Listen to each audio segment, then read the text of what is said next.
Bonsoir. Alors, pour cette deuxième conférence, j'ai choisi d'avancer dans le temps et de vous parler des théoriciens et des réformateurs. Mais avant de commencer, j'ai une petite annonce à faire qui a trait à la conférence de la semaine dernière. Je voudrais remercier Victoria Fernandez, que je ne connais pas, j'espère qu'elle est dans la salle, qui est une des documentalistes scientifiques du département des arts graphiques du Louvre et qui s'occupe plus spécifiquement de la collection Edmond de Rothschild dont je vous ai parlé la dernière fois. Car je vous ai dit une bêtise. Je vous ai parlé des dessins de costumes de Daniel Rabel, qui sont magnifiques, en vous disant d'aller les voir sur le site du musée du Louvre, puisqu'ils ont été numérisés. Et je vous ai dit qu'ils faisaient partie de la collection Edmond de Rothschild. Ça n'est pas vrai. Ils sont bien dans le fond du cabinet des dessins, mais ils ont été acquis pour le cabinet du roi. Voilà, j'ai réparé ma bêtise. Et merci à Victoria Fernandez de me l'avoir signalé. Donc, petite annonce aussi, vous n'aurez pas d'extrait de film cette fois. Je promets de me rattraper la prochaine fois. Vous aurez 2 extraits musicaux. Pourquoi vous n'aurez pas d'extrait de film? Parce que je vais vous parler du travail d'un chorégraphe qui s'appelle Nover, dont les œuvres ont quasiment toutes disparu, et que je n'ai pas trouvé d'extrait de film qui me contentait. À un moment, j'ai pensé vous passer des extraits de films muets, car l'art du film muet et du comédien dans les films muets dérive directement des principes de Nover et des principes du ballet d'action. Mais je n'ai pas trouvé le bon extrait. Donc j'ai préféré vous passer de la musique. C'est aussi un des sujets d'aujourd'hui. Et comme musique, j'ai choisi le compositeur le plus représentatif de ce changement d'esthétique qui va avoir lieu au siècle des Lumières, c'est Rameau. De plus, nous sommes dans l'année Rameau. Donc vous aurez 2 extraits des Indes galantes, opéra le plus connu de Rameau. Vous allez avoir tout à l'heure un extrait chanté, qui est le passage qui s'appelle « Tendre amour », et j'ai choisi ce passage parce qu'il m'a paru représentatif du sentiment, de la sensibilité et aussi de la virtuosité, qui est une des choses dont nous allons parler. Et à la fin, pour que vous partiez en dansant, j'ai choisi les sauvages. Vous êtes priés de danser jusque dans le métro, et sur les sauvages, on ne peut que danser, de toute manière. Donc, petit rappel, nous avons quitté le ballet au moment plus ou moins de la mort de Louis XIV, où le ballet, né du ballet de cour, était devenu un art officiel que le roi avait amplement organisé, sur lequel il avait légiféré, où il avait fait un art royal, donc un art officiel à l'époque. On a vu que cet art, les praticiens, c'est-à-dire les danseurs, les maîtres de ballet, se l'étaient approprié et qu'ils le faisaient évoluer en voulant mettre toujours un peu plus de virtuosité, un peu plus de pas, un peu plus de vocabulaire dans leur art. Et on a vu que cette virtuosité qu'on voyait commencer à poindre avait une interaction sur l'art du décor et l'art du costume. Alors, nous allons parler aujourd'hui de ce qui se passe au siècle des Lumières et voir comment l'évolution que les philosophes vont impulser sur le spectacle va avoir une importance et une influence sur le ballet. Très récemment, il y a eu 2 expositions importantes qui ont traité de la relation entre la scène et la peinture au XVIIIe et au XIXe siècle. Il s'agit de celle présentée au Musée des Beaux-Arts de Nantes, qui était intitulée « Le théâtre des passions » et qui était plus spécifiquement sur la peinture des Coipel. Et il y a eu celle présentée au Musée Cantini à Marseille, intitulée « De la scène au tableau ». Toutes 2 ont été accompagnées par des catalogue absolument passionnant.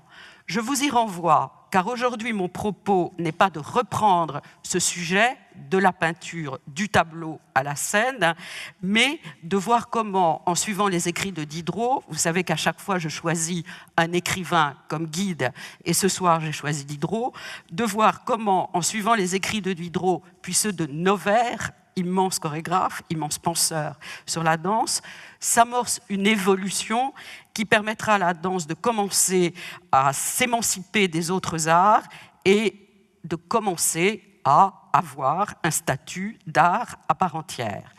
Je voulais aussi évoquer comment le siècle des Lumières a accompagné et même provoquer cette évolution. Donc, pour tordre le cou une bonne fois à ce sujet de la peinture au tableau, qui a été encore une fois magnifiquement traitée par 2 fois il y a très peu de temps, j'ai choisi cette image. Cette image a tout à faire évidemment avec notre propos.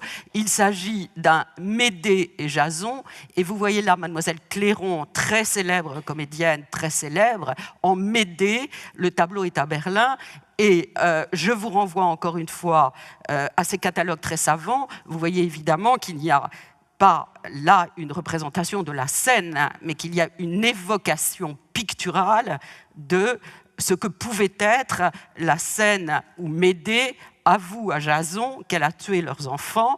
Jason, c'est Lequin, immense comédien qui sera le modèle de Talma, une figure de référence pour Talma.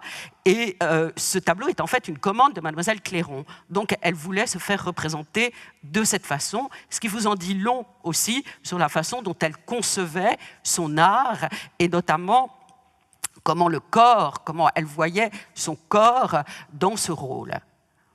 Donc voilà, ça, encore une fois, c'est de la scène au tableau, et maintenant, on n'en parle plus.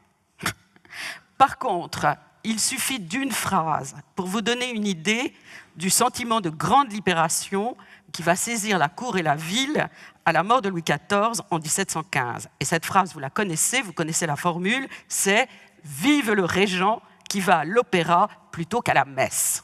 Voilà. Tout est dit, et effectivement, il y a un sentiment de libération énorme.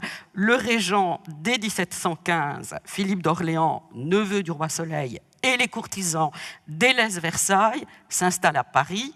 En fait, le régent reste chez lui au Palais Royal, et Paris et ce quartier du Palais Royal où vous êtes devient le centre élégant et vivant autour duquel une vie mondaine parisienne va se développer, et ce déplacement géographique du centre du pouvoir contribue à renforcer l'attrait de la ville par rapport au palais et continue aussi à contribuer au mélange des élites, qu'elles soient politiques, artistiques ou intellectuelles.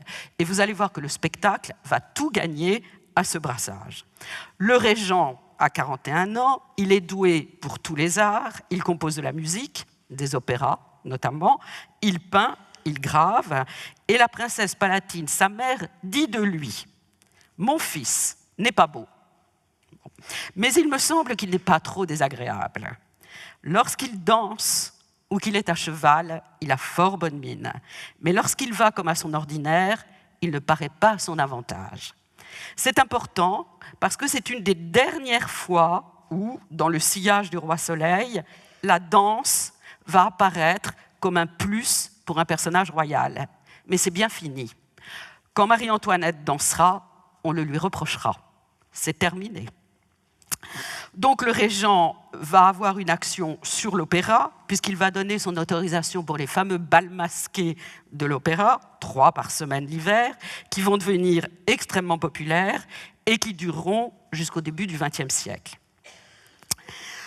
Disparition du régent, vous le savez, au bout en 1723, et apparition de Louis XV, qui a 13 ans seulement et qui est au pouvoir. Bon, le cadre chronologique est placé. Nous allons maintenant aller voir du côté des philosophes et des artistes, Voltaire, Diderot, Rousseau, Novaire, Greuze et quelques autres, comment va s'organiser l'âge du renouvellement esthétique pour les arts. Alors, petit rappel, il s'agit d'une génération exceptionnelle.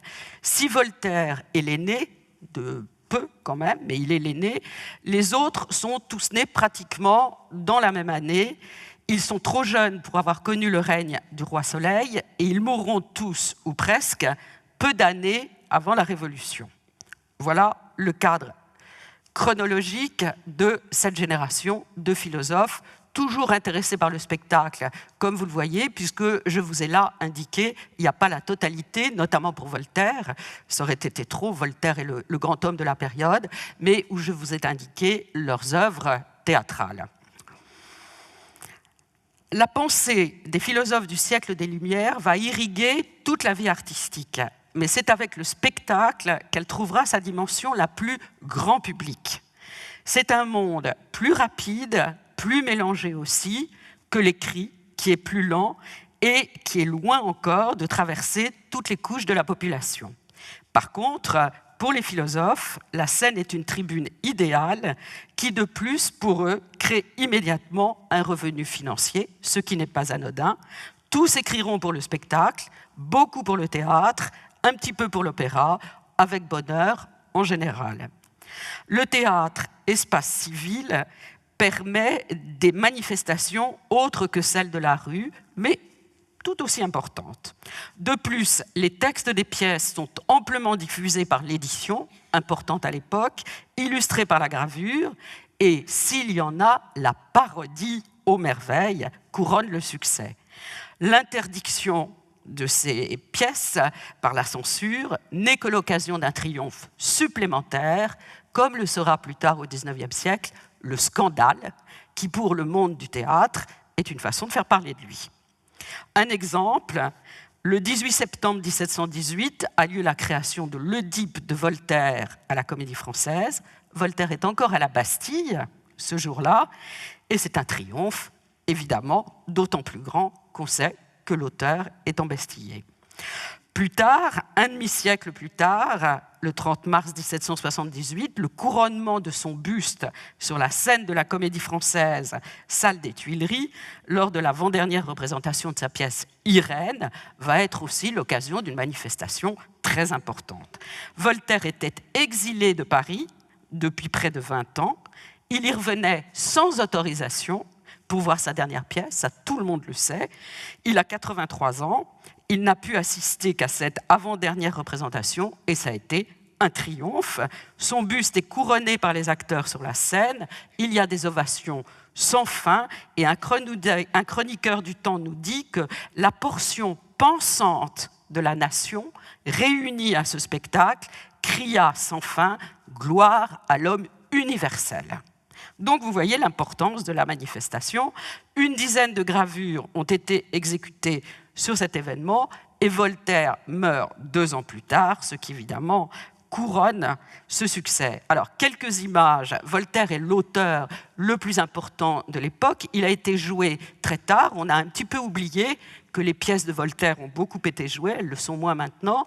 Triomphe évidemment dans les salons, avec tout ce que Paris, la capitale, contient d'importants auteurs, de femmes de lettres ou de femmes de l'aristocratie qui soutiennent les auteurs, comme vous le voyez là, rassemblement pour la lecture d'une pièce dans le salon de Madame Geoffrin. Ça, c'est déjà très important, mais c'est bien sûr la scène qui le consacre. Cette gravure m'amuse beaucoup. C'est Mademoiselle Clairon qui arrive à Ferney chez Voltaire, qui vient pour jouer Zahir et donc pour répéter Zahir avec l'auteur, et l'image de Mademoiselle Clairon qui se met à genoux, comme plus tard on ira à genoux à Bayreuth, devant Voltaire. C'est une spécialiste d'ailleurs de la pose à genoux, parce que quand Voltaire va revenir à Paris pour ce triomphe à la Comédie Française, elle va encore refaire la pose à genoux. Et puis, une bonne quinzaine, vingtaine et certainement beaucoup plus de gravures qui représentent cette scène du buste de Voltaire couronné. Alors, ça m'amuse beaucoup parce que, suivant les gravures, Voltaire n'est pas logé au même endroit. Il n'est pas dans la salle au même endroit. Donc, ce qui veut bien dire qu'en fait, certaines ont été probablement préparées sur l'instant dans la salle, mais que d'autres ont été faites à main levée et que l'auteur de cette gravure, ne sachant pas exactement où était placé Voltaire, l'a un petit peu mis n'importe où.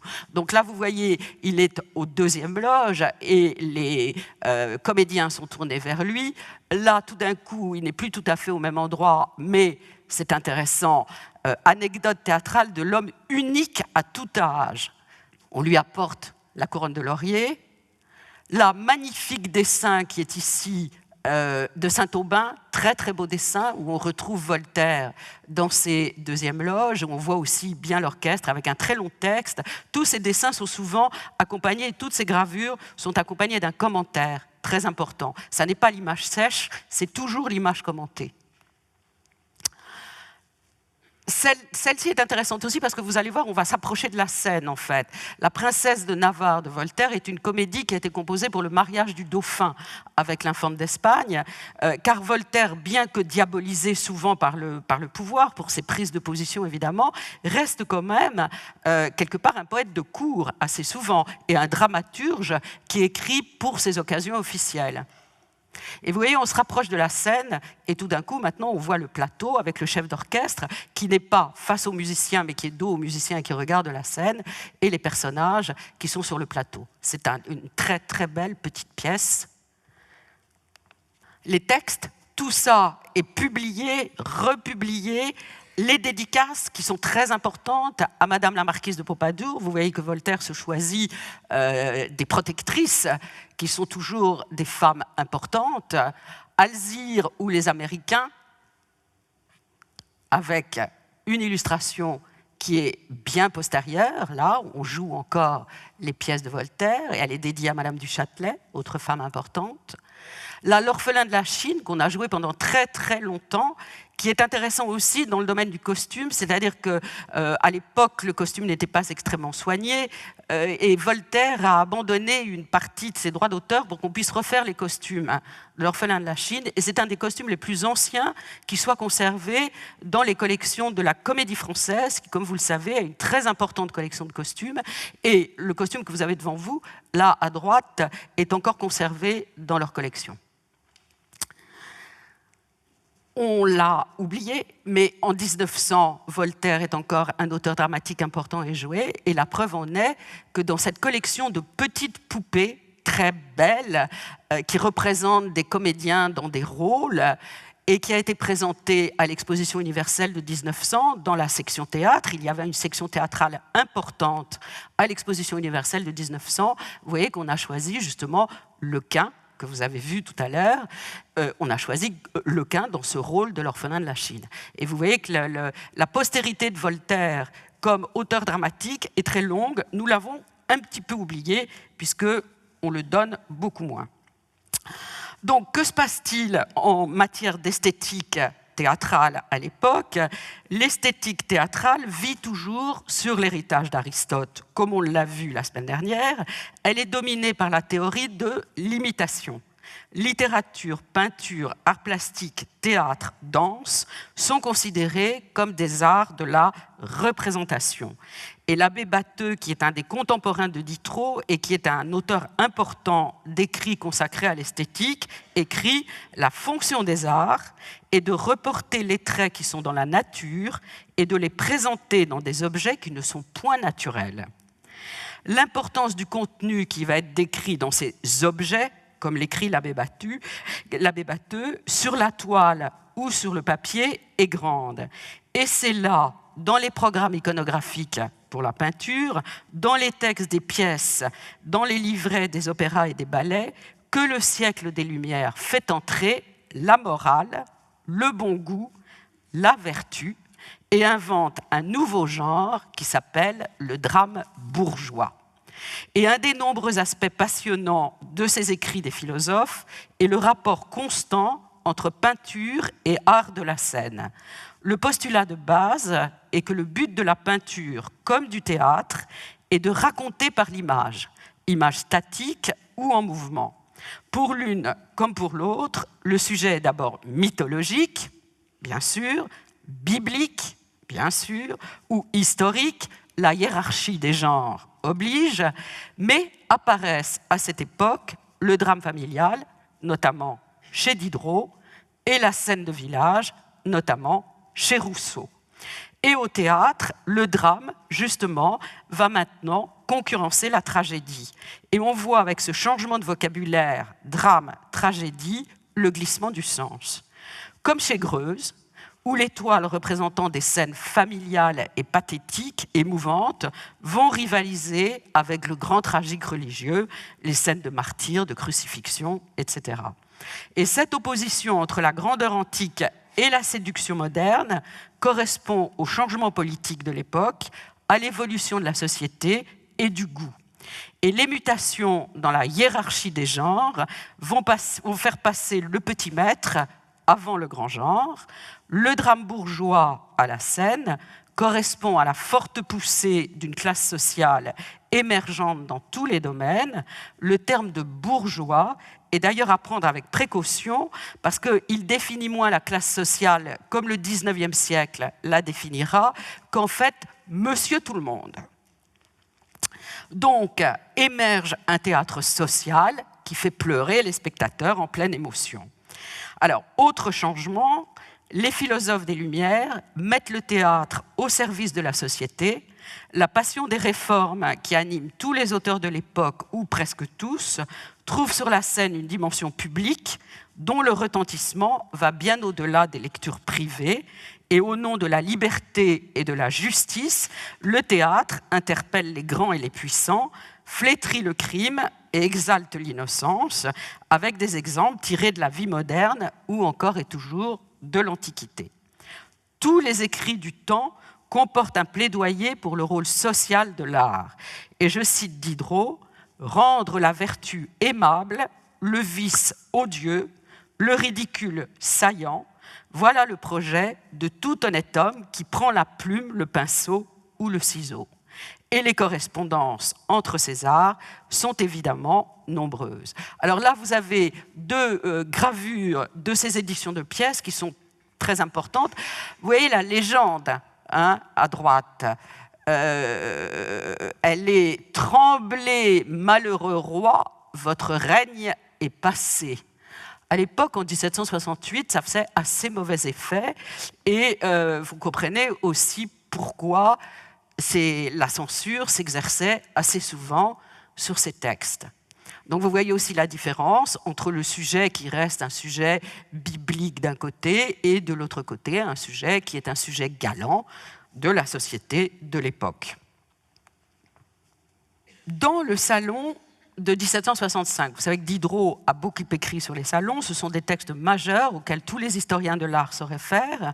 Diderot écrit sur Greuze « Voici votre peintre et le mien, le premier qui se soit avisé parmi nous de donner des mœurs à l'art et d'enchaîner des événements d'après lesquels il serait facile de faire un roman. Roman.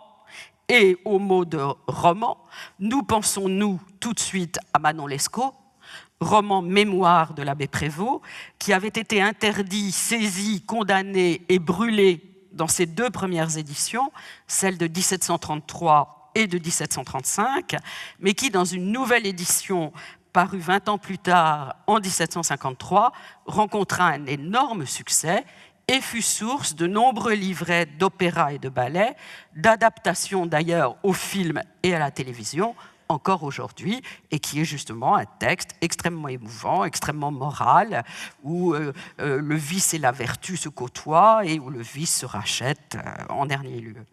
Toujours au sujet de Greuze, et c'est intéressant, un siècle plus tard, Théophile Gautier, qui sera notre grand guide la semaine prochaine, Théophile Gautier écrira, là, alors voilà évidemment une peinture de Greuze, je vous ai choisi la plus connue, vous pensez bien, en plus elle est ici, moralité et bon sentiment. Donc voilà la parole de Diderot sur Greuze au sujet de ce tableau dans le salon de 1765.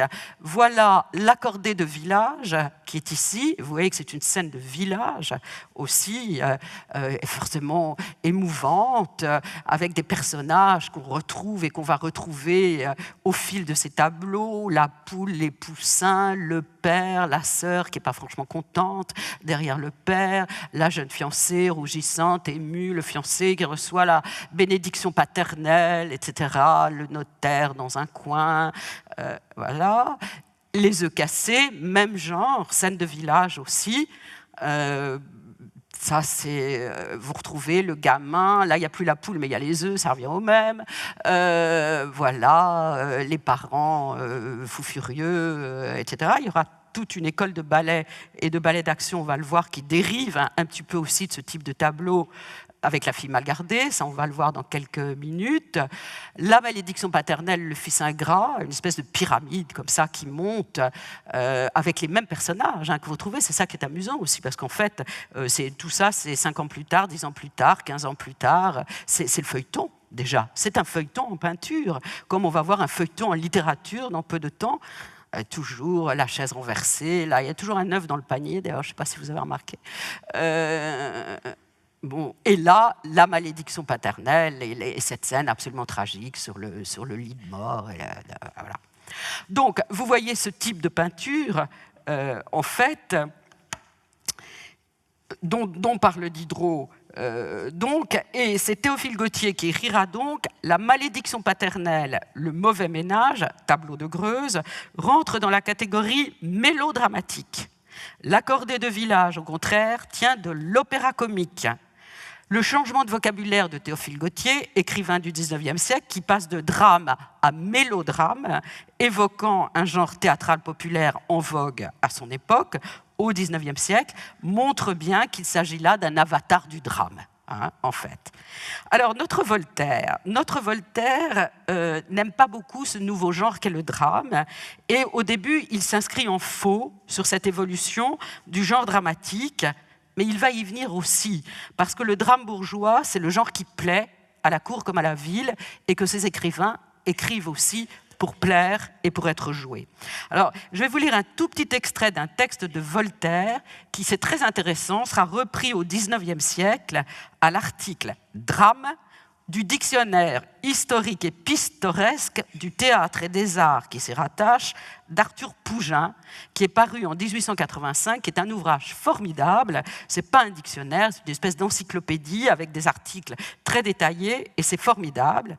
Et cet article est éclairant sur la confusion des genres, et on va voir comment la Révolution va revenir dans ce même esprit. Elle, retour à l'antique, en fait, revient en arrière à l'antique. Alors voilà ce texte, et quelques lignes de ce texte, qui est vraiment à savourer.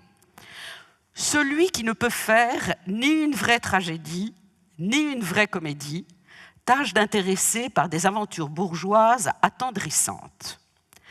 Il n'a pas le don du comique, il cherche à y suppléer par l'intérêt. Il ne peut s'élever aux cothurnes, il réchauffe un peu le brodequin. Moi, ça me réjouit. Il ne peut s'élever aux cothurnes, il réchauffe un peu le brodequin. C'est une magnifique formule. Il peut arriver sans doute des aventures très funestes à de simples citoyens. Mais elles sont bien moins attachantes que celles des souverains, dont le sort entraîne celui des nations. Un bourgeois peut être assassiné comme Pompée, mais la mort de Pompée fera toujours un tout autre effet que celle d'un bourgeois. Si vous traitez les intérêts d'un bourgeois dans le style de Mithridate, il n'a plus de convenance. Si vous représentez une aventure terrible d'un homme du commun en style familier, cette diction familière, convenable au personnage, ne l'est plus au sujet. Il ne faut point transposer les bornes des arts. La comédie doit s'élever et la tragédie doit s'abaisser à propos. Mais ni l'une ni l'autre ne doit changer de nature. Voilà, c'est quelques lignes de Voltaire qui sont vraiment très intéressantes sur ce moment pivot, si vous voulez, où encore une fois, on passe de la tragédie au drame. Et puis Voltaire va s'y mettre aussi, parce que c'est le genre qui plaît, encore une fois. Il va écrire Nanine, il va écrire L'enfant prodigue, et puis Diderot va écrire Le père de famille et le fils naturel, et puis Sedaine va écrire Le philosophe sans le savoir, et puis Beaumarchais va écrire La mère coupable, car la mode est irrésistible. Alors Diderot va commencer à écrire ses salons alors qu'il est immergé dans ses expériences théâtrales, d'où les nombreux allers-retours entre les uns et les autres.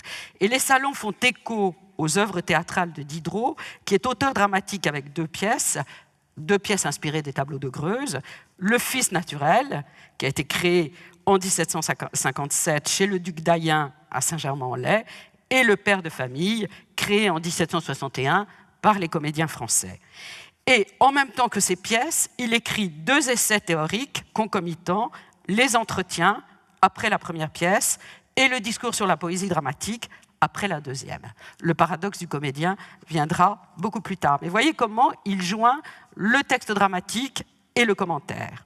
Et à cause de cette expérience de la scène, Diderot, qui se voit en régénérateur du théâtre, est d'autant plus sensible au jeu vu sous le registre du corps, du geste, de la pantomime en un mot, et non sous le rapport du texte et de la ligne. D'où une comparaison constante avec la peinture, et dans le discours sur la poésie dramatique, il écrit « On propose un sujet à peindre à plusieurs artistes, chacun le médite et l'exécute à sa matière, et il sort de leurs ateliers autant de tableaux différents, comme sur scène. Le lien est fait, et ces réflexions sur la peinture s'appliquent ainsi régulièrement à la scène, comme son plaidoyer pour la vérité des corps. « Mon Dieu », écrit-il, « délivrez-moi du modèle », le modèle du peintre qui pose dans l'atelier, toujours une pose dramatique ou une demande que le modèle, en fait, s'efface devant le naturel. Son affirmation est que le naturel ne résiste pas à la mise en spectacle, celle de l'acteur ou du danseur, car il faut se garder du regard de l'autre. La vérité vient du corps, l'expression est en général l'image du sentiment, ce que la danse moderne, bien plus tard, qui s'affranchira des codes au XXe siècle, traduira en ces quelques mots « le corps ne ment pas ». Et enfin, cette déclaration de Diderot qui est très audacieuse, « Les règles ont fait de l'art une routine, et je ne sais si elles n'ont pas été plus nuisibles qu'utiles. Entendons-nous, elles ont servi à l'homme ordinaire, elles ont nui à l'homme de génie. » Et l'homme de génie introduit ainsi par Diderot, c'est l'artiste vrai, et Diderot impose déjà le concept de l'artiste maudit, le seul valable à ses yeux, bien loin de l'artiste de cour qui existait jusque-là et de l'ambitieux. Vous voyez que tout est déjà là en gestation, le retour à l'antique et à la vertu que la Révolution va exploiter abondamment, et puis l'artiste maudit ou à la mode de l'âge romantique. Voilà. Donc, Diderot en précurseur, on l'a vu. On voit aussi que la musique est extrêmement importante chez tous les philosophes des Lumières qui l'étudient, qui la pratiquent et qui la commentent. Voltaire écrit d'ailleurs un livret d'opéra qui sera refusé par la censure, mais qui ne verra jamais la scène, mais il l'a écrit. Rousseau compose Le Devin du village, un des plus grands succès du temps, qui est créé à Fontainebleau, devant Louis XV et la cour, et l'année suivante à l'opéra, et qui restera au répertoire très longtemps, jusqu'en 1830, plus de 400 représentations. Il est, vous le savez, l'auteur d'un dictionnaire de musique, de pamphlets, d'articles, etc. D'Alembert consacre plusieurs articles à la musique. Diderot, la musique traverse absolument toute son œuvre. Donc voilà, pour en finir avec ces pièces de Diderot, deux dessins qui sont des ébauches, en fait, qui sont conservés à la BNF, et où vous voyez la théâtralité, en fait, la façon dont ce fameux père de famille et l'autre pièce de Diderot ont été mis en scène. C'est très précieux. C'est un recueil de Ziznis, il y en a plusieurs, et c'est très précieux parce que ça nous donne vraiment une idée de la mise en scène de l'époque, dans des costumes contemporains, comme vous voyez. Voilà pour le fils naturel. Épisode tragique, évidemment. Alors, du côté de Rousseau, on a donc cette scène de village qu'on trouve avec le devin de village, les amours de Colin et Colette. Voilà la partition, représentée devant leur majesté, et créée ensuite à Paris à l'Opéra. Et les costumes de paysannes, de villageoises vont devenir terriblement à la mode. Voilà les deux protagonistes, Colette et Colin. Vous voyez qu'on commence à avoir une matière iconographique qui nous manquait jusque-là, qui évidemment va se développer au siècle suivant, mais on commence à la voir. Et les parodies, et à partir du moment où il y a parodie, c'est qu'il y a succès. Les auteurs aiment bien les parodies, d'ailleurs, à l'époque, parce que ça veut dire que sur d'autres scènes que les scènes officielles, en général, c'est sur des petites scènes, mais là, c'est quand même Favart, hein, c'est le début, vous voyez que monte aussi, va arriver ce genre opéra comique que nous allons retrouver.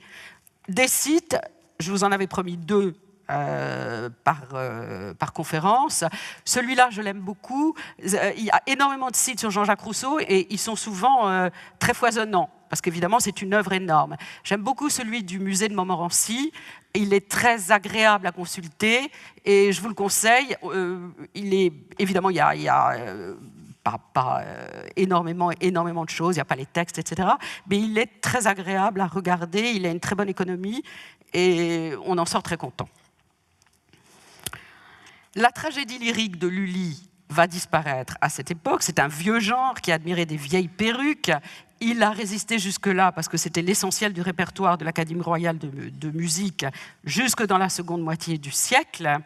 Mais Rameau est le compositeur de cette génération. C'est la lutte des lullistes et des ramistes, avant qu'arrivent à Paris les Italiens, c'est-à-dire les bouffons, qui vont occuper la scène et les gazettes pendant un temps avec la querelle des bouffons. C'est l'esprit novateur, c'est la modernité musicale, chacun à son coin à l'opéra, Rameau et la musique française autour de la loge du roi, les bouffons et les artistes autour de celle de la reine, les pamphlets sont extrêmement nombreux, et puis ils seront à leur tour détrônés par un genre qui est leur héritier, les bouffes français, qui sont les ancêtres de l'opéra comique.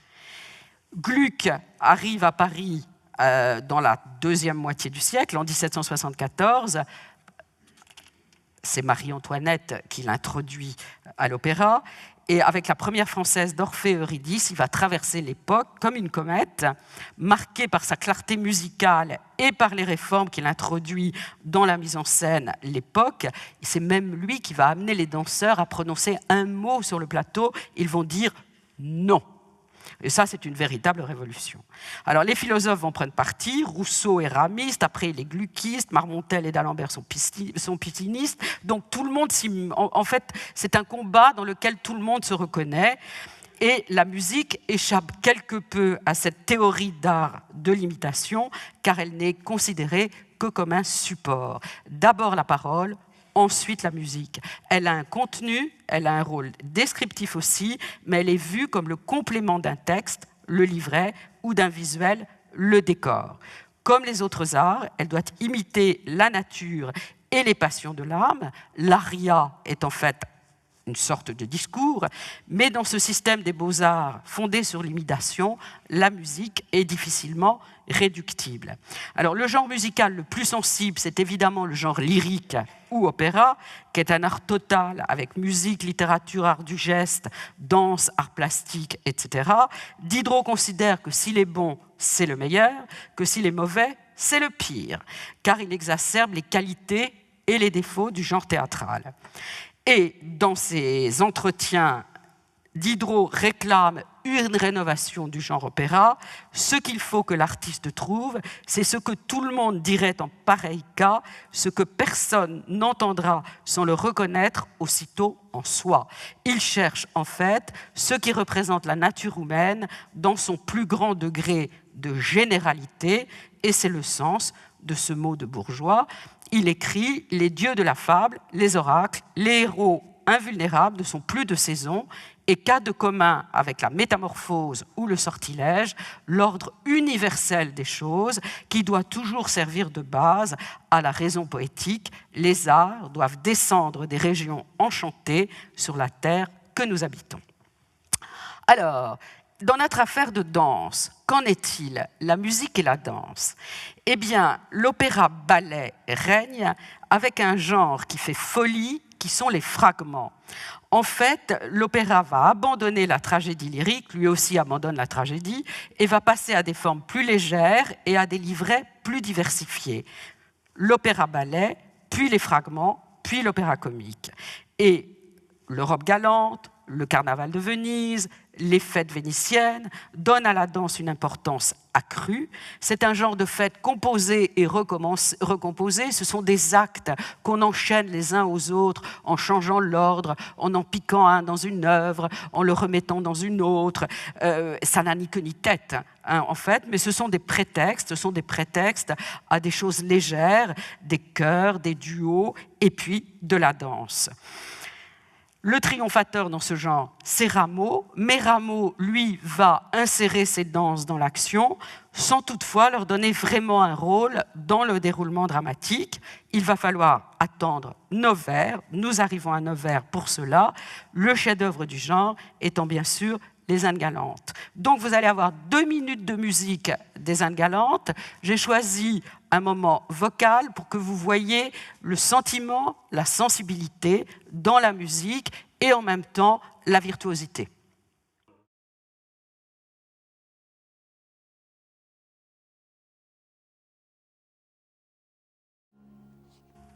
Voilà donc cet extrait.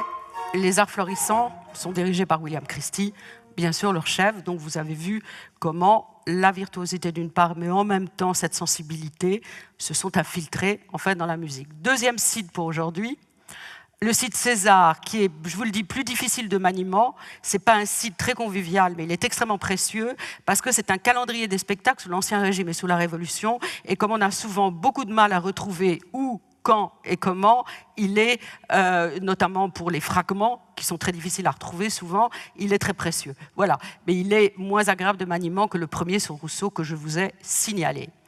Donc voilà, les danseurs vont donc dans ce type de répertoire des fêtes et des fragments. La danse est importante en volume, mais elle reste du pur divertissement sans trame narrative. Alors que la virtuosité des danseurs est de plus en plus grande, leur prise de conscience d'un manque d'expression, de peinture des émotions et des passions devient de plus en plus palpable, d'où leur intérêt pour les autres arts.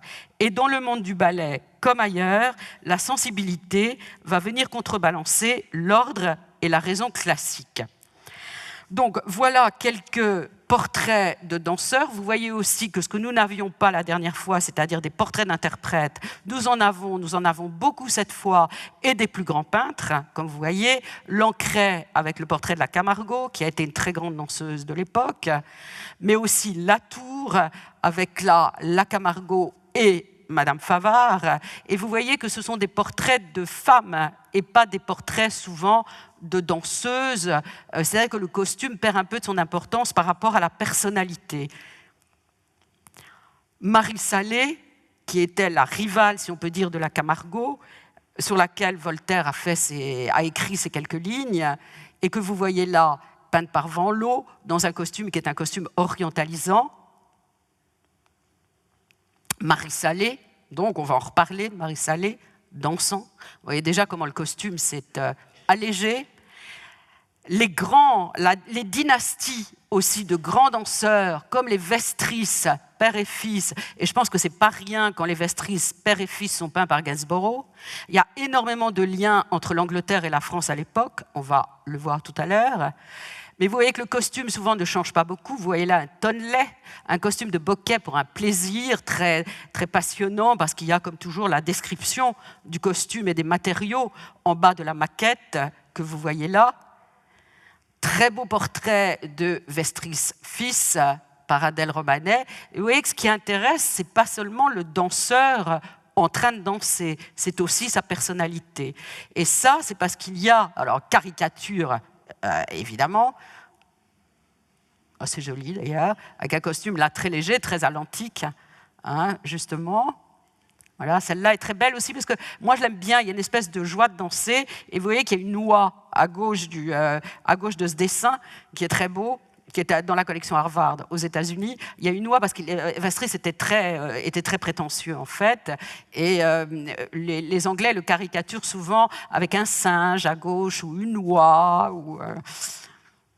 Et là, c'est justement une caricature avec les singes, et vous voyez que dans une main, il a une bourse, et que dans l'autre, le chapeau est rempli de billets de banque. Mademoiselle Guimard, par Fragonard, avec son hôtel, puisqu'elle s'était fait construire un hôtel par Ledoux, ce qui n'est pas rien non plus à l'époque, qui était rempli d'œuvres d'art. Le lit de Mademoiselle Guimard, qui est passé en vente il n'y a pas très longtemps, qui est un véritable chef-d'œuvre aussi, de Jacob. Sophie Arnoux, créatrice de l'opéra de Gluck par Greuze. Toujours Sophie Arnoux, et vous voyez que cette gravure d'après la cruche cassée lui est dédiée. Très beau portrait.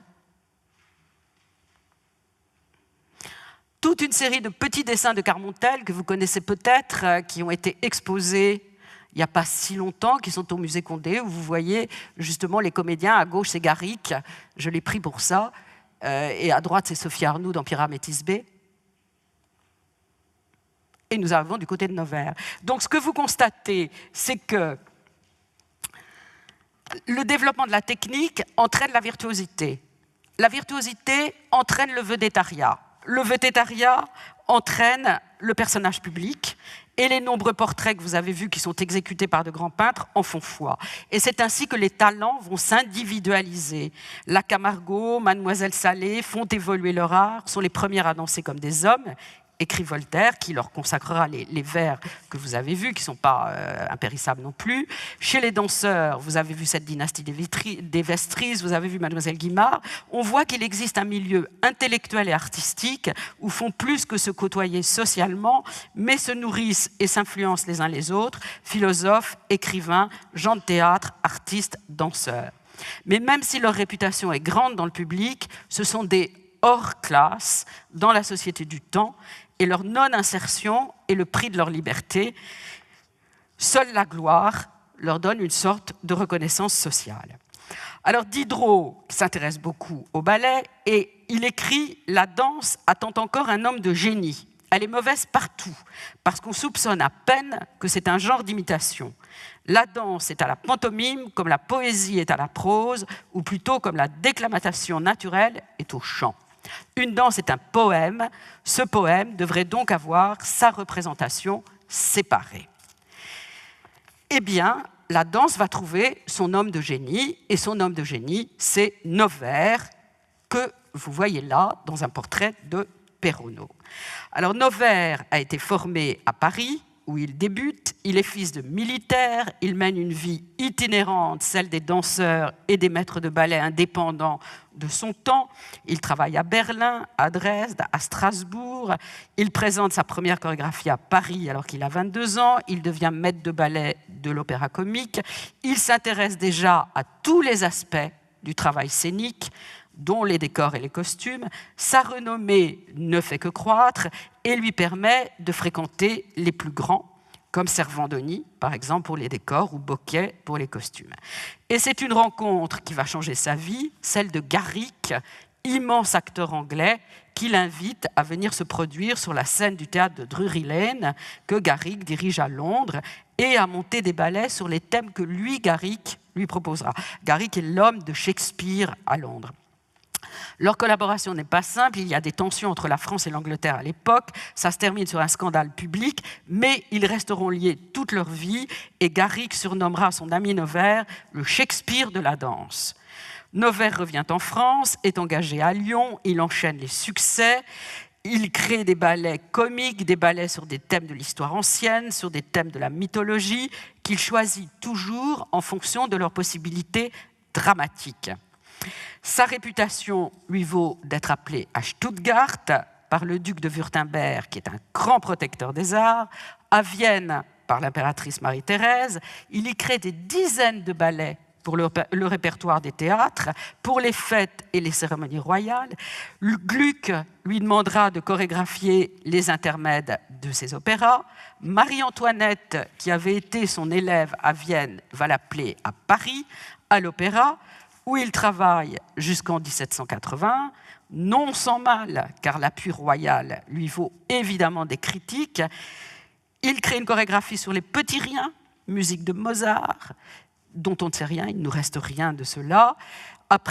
Il repart de l'opéra au moment de la Révolution, il rentre à Paris après la Révolution et meurt en 1810.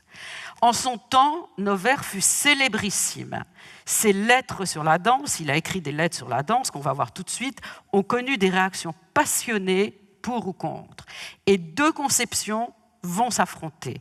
La danse comme art d'expression, qui traduit par ses moyens, ses propres idées et ses émotions humaines, et pour cela, elle fait largement appel à la pantomime, versus la danse comme art géométrique, jeu de forme, sans récit ni sentiment, qui arrive au beau par la perfection des formes, des gestes et des attitudes. Au XXe siècle, on parlera de ballet narratif ou de ballet abstrait. Noverre est fortement influencé par la peinture, évidemment lui aussi. Et il écrit « Un ballet est un tableau, la scène est une toile ». Il est intéressé par tous ceux qui participent à la vie intellectuelle et artistique de l'époque partout en Europe. Il va à Anvers en compagnie de Reynolds. Gardez Reynolds dans l'idée, on va en reparler tout de suite. Il a une grande amitié pour Reynolds, et il va faire un deuxième séjour en Angleterre, il va voir les tableaux de Rubens, il écrit dans ses lettres son amour pour Téniers, pour Van Dyck, pour Frans Hals. D'ailleurs, plusieurs de ses ballets sont inspirés par des tableaux, comme les Réjouissances flamandes créées à l'Opéra-Comique sur une peinture de David Téniers le Jeune, comme la Toilette de Vénus d'après Boucher, et jamais il ne manque de souligner les correspondances entre la danse et la peinture. Évidemment, lui décerne la palme à la danse. Pour le choix des livrets qu'il développe dans ses ballets, l'influence des encyclopédistes est très grande, celle de Diderot, de Rousseau, de Voltaire, mais il fait entrer sur scène, avec ses livrets, le naturel, le sentiment et l'émotion. Ces travaux aboutissent au perfectionnement du ballet d'action qui raconte une histoire, l'action c'est l'histoire, au moyen de la danse et surtout de la pantomime. Paradoxalement, aucune de ces chorégraphies, fort nombreuses, n'a traversé le temps et malgré des tentatives de réanimation, ne figure aujourd'hui au répertoire des grandes compagnies, alors que La Fille mal gardée, le premier ballet d'action qui nous soit arrivé, qui a été créé en 1789 par d'Auberval, qui fut son élève et appliqua ses principes, a survécu non sous sa forme première, mais grâce à de nombreuses lectures. Et c'est parce que ces ballets, en fait, n'ont pas traversé le temps que je ne vous propose pas d'extraits filmés. Les lettres sur la danse sont une affaire européenne. C'est la première publication de ce type. En même temps, à Lyon et à Stuttgart en 1760, elle est dédiée au duc de Wurtemberg. Son grand succès donne lieu à une deuxième édition à Londres en 1763, à Vienne en 1767. En 1782, une édition en anglais est dédiée au prince de Galles. L'année suivante, une édition à Paris est dédiée à Marie-Antoinette. Et en 1803, paraît l'édition de Saint-Pétersbourg. Celle de 1804 rassemble tous les textes. En 1807, nouvelle édition à Paris et La Haye. C'est la dernière édition du Vivant de Nevers et le dictionnaire sur la danse sur lequel il travaille ne sera jamais terminé et ne paraîtra pas. Mais vous voyez comment toute l'Europe est vraiment concernée. Ce n'est pas un manuel, c'est un ouvrage théorique qui s'étend à tous les aspects de la danse savante et avec véhémence. Il dénonce la danse divertissement, un art figé dans la tradition. Il plaide, lui aussi, comme Diderot, pour une régénération. Le ballet doit être une œuvre inspirée, universelle, car parlant à l'âme, une expression au service de laquelle est subordonnée la technique. Ça, c'est parce qu'il lutte déjà contre la virtuosité gratuite, en fait. La reconnaissance de la danse comme un art majeur est son but, et le ballet d'action, qui est ce qu'il choisit pour l'expliquer, tel qu'il le conçoit, utilise le vocabulaire, les pas de la danse et la pantomime. Un ballet est un tableau, la scène est la toile, les mouvements mécaniques, écrit-il, des figurants, c'est-à-dire des danseurs, sont les couleurs, leur physionomie est, si j'ose m'exprimer ainsi, le pinceau, l'ensemble et la vivacité des scènes, le choix de la musique, la décoration et le costume en font le coloris. Enfin, le compositeur des danses, nous dirions aujourd'hui le chorégraphe et le peintre. Voilà. Et il ajoute, l'artiste a ici, j'ose le dire, plus d'obstacles à surmonter que dans les autres arts. Le pinceau et le couleur ne sont pas dans ses mains. Ces pinceaux doivent être variés et ne durer qu'un instant. En un mot, il doit faire revivre l'art du geste et de la pantomime, si connu dans le siècle d'Auguste. Nevers considère donc le ballet comme un art total et insiste sur l'unité nécessaire dans toutes ses composantes entre les auteurs du livret, de la musique, des danses, des décors et des costumes. C'est une idée nouvelle qui mettra fort longtemps à triompher, puisqu'au XIXe siècle, vous le savez, Serge Diaghilev, avec ses ballets russes, est encore à la peine pour imposer des familles de créateurs, ce que Nevers déjà prévoit. Il insiste sur la nécessité d'accorder décors et costumes dans le style, comme dans la couleur, comme en peinture, dit-il. Il convoque l'invasion de la sensibilité sur le ballet. La danse doit être la peinture vivante des passions, la copie de la belle nature, une peinture parlante et animée. Alors, Nevers a de nombreux partisans parmi les philosophes et les intellectuels, d'abord Diderot, bien sûr, Cahuzac aussi, qui prédit qu'un jour les ballets seront avec les comédies et les tragédies divisés en actes et en scènes avec une action, des caractères, des passions, une crise, un dénouement. Et c'est évidemment ce que nous verrons la semaine prochaine avec le ballet romantique. Voilà la peinture et la gravure qui ont servi de base au livret de D'Auberval pour Cette fille mal gardée, qui est le premier ballet d'action. Voilà les lettres sur la danse et sur les ballets de Nevers avec les éditions. Il y a eu bien d'autres éditions après, évidemment. Là, je vous ai cité simplement les éditions du vivant de l'auteur. Alors, ça, c'est une caricature anglaise, toujours. La caricature anglaise, à l'époque, est dans une forme absolument éblouissante et s'attaque beaucoup aux franchises. La pantomime est chargée, donc, de raconter l'action, dans le ballet d'action. Sur le papier, c'est séduisant. Mais la pantomime, sur scène, n'est pas toujours très claire. Et si on a beaucoup de choses à dire, c'est compliqué. Elle peut être ennuyeuse, ça arrive, surtout si, comme le ballet Les Horaces, ballet qui a beaucoup frappé David, je vous renvoie au tableau, qui chuta, d'ailleurs les Horaces ont chuté dès la création, il faut tenir la pantomime pendant 5 actes. C'est quand même très long. Hein. Donc vous voyez, les Anglais s'en moquent, et ça c'est une caricature d'un ballet de Nevers, Médée Jason, qui d'ailleurs est très réussi. Hein. Vous voyez que les costumes, on trouve toujours des costumes un peu allégés, mais qui n'ont pas beaucoup bougé, mais vous allez voir que ça bouge quand même. Je vous ai sorti aussi quelques tableaux qui sont des tableaux qui ont inspiré des ballets de Nevers, les fêtes chinoises que Nevers a créées en 1751, alors qu'il était maître de ballet à Marseille d'abord, puis à l'Opéra-Comique, sur une musique de Rameau et des décors de Boucher, excusez du peu. Et Nevers avait été mis en relation avec Boucher par son impresario, qui était un grand ami du peintre.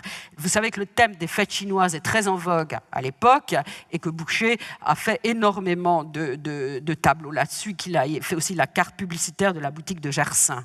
Vous savez, à la Pagode, qu'il a dessiné pour la manufacture de Beauvais, des esquisses pour des cartons qui ont été présentés au salon, et que 6 sujets ont été retenus, dont celui-ci, la danse chinoise, que vous avez là. Malheureusement, on ne sait rien sur le tableau, sur le ballet de Nevers. Un autre ballet de Nevers, voilà la tapisserie, hein, d'après Boucher. On apprend beaucoup à cette époque-là avec les tapisseries. Alors ça, je me demande vraiment ce qu'il a pu faire avec la toilette de Vénus. Ça, c'est quand même un des mystères qui de temps en temps, me sollicite un petit peu. Mais voilà, d'après le tableau de Boucher, toujours, il semblerait qu'il était lié avec Boucher. Et, oh surprise, un autre ballet de Nevers, inspiré là par ce tableau de Watteau que vous connaissez, L'amour corsaire ou L'embarquement pour Cythère. C'est étrange de constater qu'une œuvre aussi énigmatique et peu narrative que ce tableau de Watteau, sans doute sorti d'un rêve de l'univers du théâtre, comme beaucoup d'autres d'ailleurs, est inspiré de chorégraphes. Nevers en 1758 et Didelot en 1787. C'est quand même tout à fait étrange. Alors c'est un ballet dont le premier acte, là on a le livret du ballet. Nevers a écrit un argument en 2 parties. Dans la première partie, l'action se passe dans l'île de Misogyne. Ça ne s'invente pas, où un peuple cruel met à mort les naufragés qui trouvent refuge sur ses côtes. 3 personnages font naufrage sur la côte, un frère, une sœur, l'ami du frère qui est aussi l'amant de la sœur. 3 sortes d'amour, donc, fraternel, amical, amoureux, qui s'y retrouvent pour leur malheur, mais dans la deuxième partie, l'amour aborde sur son vaisseau, entouré de nymphes, de jeux et de plaisirs, rebaptise l'île Cythère et sauve les 3 comparses en imposant sa loi. Bon, c'est étrange, mais pourquoi pas. La réforme du costume, Noverre en parle beaucoup dans ses lettres, mais il est dans l'heure du temps, évidemment, puisque les tenues de scène qui sont très... Bon, alors évidemment, autre tableau de Watteau que je n'ai pu m'empêcher de vous montrer. Est-ce que ce sont des danseurs et des acteurs professionnels? Est-ce que ce sont des amateurs? Est-ce que ce sont des modèles? Est-ce que c'est une reconstitution? Est-ce que c'est une fantaisie? Est-ce que c'est pris sur le vif? C'est, pour l'historien du spectacle, les tableaux de Watteau sont une énigme magnifique, bien sûr, mais c'est une énigme constante. L'indifférent, un danseur, bien sûr, pour moi, c'est un danseur. Vous retrouvez d'ailleurs, vous voyez la position des pieds que je vous avais montré la dernière fois. Voilà d'ailleurs la position de la main et la position des pieds. Vous le voyez bien, là. Alors, Bocquet est un grand ami de Noverre, c'est lui qui va tenter la réforme du costume de danse, mais ce sont les danseurs qui, eux, vont faire évoluer leur costume vers un allègement, une simplification qui est indispensable au développement de la technique, qui donc vise à la virtuosité. Encore plus fort, évidemment, comme nécessité pour les danseuses, puisque vous voyez qu'elles sont très couvertes, les jupes sont toujours très longues. Hein.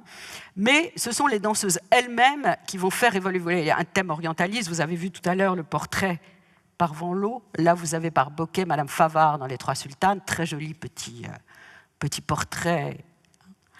La mode, c'est quand même ça. Hein. Et voilà, et être à la mode, c'est quand même très important. Donc on est tiraillé entre deux types de costumes. Celui qui est à la mode, donc très volumineux, et celui qui permet de danser, qui est celui-là. Alors celui-là m'a beaucoup intéressé aussi. Vous voyez Mademoiselle Guimard dans Le Premier Navigateur, où elle fait donc naufrage, elle aussi. Et vous voyez la simplicité du costume. Et ce costume, en fait, c'est un costume pré-romantique, si on peut dire. C'est ce que vous allez retrouver la semaine prochaine avec le costume de Marie Taglioni dans La Sylphide, avec l'ancêtre du tutu. Mais c'est un costume qu'on retrouve évidemment dans les portraits. Vous savez que Marie-Antoinette a beaucoup hésité avant de se laisser portraiturer par Vigée Lebrun dans cette tenue, qui est la robe chemise qu'elle a adoptée vers 1778 et qui est devenue très à la mode, comme vous le voyez. Mais vous voyez aussi que finalement, ces costumes, vous les retrouvez dans des tenues de ville. Donc le costume, il s'allège, mais il ne faut quand même pas se faire d'illusions. Ce n'est pas un costume de spectacle. C'est toujours un costume de ville traité pour le spectacle. Hein. Alors, le costume, donc je vous l'ai dit, s'allège, mais pas beaucoup, et on trouve que finalement, les répercussions sur les costumiers des propositions de Noverre ne sont pas satisfaisantes. Hein. Alors, ça c'est de la spéculation de ma part, mais je vous fais participer à une recherche. Hein. Le nom de Garrick, ce grand comédien anglais, est revenu dernièrement plusieurs fois dans mes propos. Vous savez qu'autour de Garrick, autour de la scène anglaise, gravite un important noyau d'artistes qui travaillent et qui réfléchissent. Il y a Hogarth, peintre et caricaturiste que vous connaissez bien, évidemment, qui est un peintre de la vie moderne, aussi comme Greuze. Et Hogarth, d'ailleurs, appelle ses toiles des romans sur toile, novels on canvas. Vous voyez qu'on retrouve là aussi le vocabulaire, qu'il écrit « Ma peinture est ma scène et mes personnages sont des acteurs qui donnent une pantomime silencieuse ». Nous sommes bien dans le même langage. À noter, je vous le dis, la première exposition monographie sur Hogarth en France a eu lieu ici en 2006-2007 et il y a un catalogue formidable. Donc, je vous le dis. Alors, si les vues sur le costume de Noverre ne furent pas mises en pratique ou faiblement mises en pratique en France, c'est peut-être une fois encore en Angleterre qu'il faut chercher un parfum de ses rêves. Et une de mes idées, peut-être folle, est que dans la peinture de Reynolds, je vous ai dit que Reynolds était un ami de Noverre, qu'ils avaient voyagé ensemble, qu'ils allaient voir de la peinture ensemble d'ailleurs. Dans la peinture de Reynolds, je pense trouver des échos, des propos de Noverre dans ses lettres sur la réforme du costume. Il y a 3 tableaux qui m'ont intéressé particulièrement. Celui-ci, le portrait de Mrs. Lloyd, où vous voyez que la jeune femme, vous voyez sa pose, hein, déjà, une pose de danseuse aussi, grave sur un arbre le nom de son mari. Et elle aimait certainement beaucoup son mari, cette femme-là, mais c'est quand même une scène d'une pièce de Shakespeare, As You Like It. qui était souvent représenté à cette époque au théâtre de Drury Lane que dirigeait Garrick, nous nous retrouvons. Et donc pour moi, là, je trouve dans cette fluidité un écho de ce que Noverre écrit sur ce que le costume doit devenir. Mais j'en ai trouvé un autre dans ce portrait de Mrs. John Hill. La photo en couleur, malheureusement, n'est pas très bonne. Donc, c'est dans une collection privée, donc je vous ai mis à côté la gravure, parce qu'elle est plus lisible que la peinture. Mais vous retrouvez cette même fluidité, vous voyez la pose aussi, le pied en avant, pointé. C'est une Euphrosine, évidemment, elle n'est pas représentée comme madame dans son salon, mais vous voyez quand même le corps, l'avancée de la jambe, vous voyez la fluidité aussi du costume, mais c'est surtout dans le troisième tableau que je trouve là la représentation quasiment mot par mot, touche de peinture par touche de peinture, de ce que Noverre écrit sur les poses qu'il demande. Noverre parle beaucoup des groupes, des groupements qu'il doit y avoir dans le ballet, et notamment de cette espèce d'étagement que vous voyez là, un petit peu en pyramide. Et c'est dans ce portrait des sœurs Montgomery qui orne un tertre à l'hymen que je retrouve un écho, et plus qu'un écho, des propos de Noverre sur les groupes qu'il voudrait voir dans la danse et sur les costumes qu'il aimerait voir sur les interprètes. Voilà, je vous le livre avec toutes les précautions nécessaires. C'est un travail en cours, c'est une recherche en cours, mais ça m'a semblé intéressant de vous faire participer à cette recherche et de ne pas vous laisser sur l'insatisfaction de se dire que finalement les propos de Noverre sur le costume étaient restés sans écho. Je pense que là, on y est quand même très très proche. Donc voilà ce que je voulais vous dire aujourd'hui.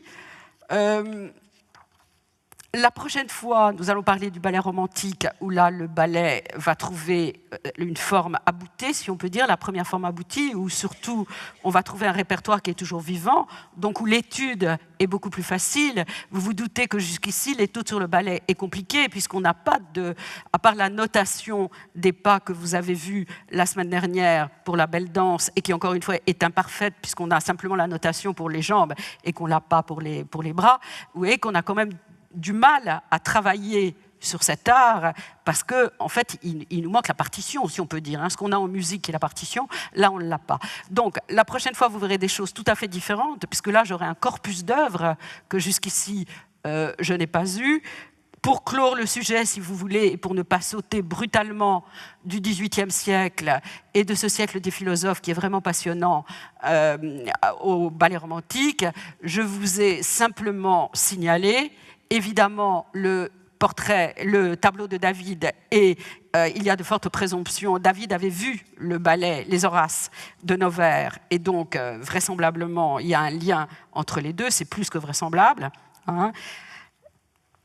La fureur de la danse qui va s'emparer des populations après la Révolution, avec les thématiques les plus folles que vous voyez là, avec des caricatures qui sont très amusantes. D'ailleurs, ça c'est le bon genre, c'est des caricatures très, très amusantes. Mais en même temps, ceci, qui est extrêmement intéressant, qui est les Vigano, qui sont des danseurs italiens. Ce que vous voyez là, c'est une zingographie par un sculpteur qui s'appelait Shadow, et qui, entre autres, est le sculpteur qui a exécuté le quadrige de la porte de Brandebourg, à Berlin.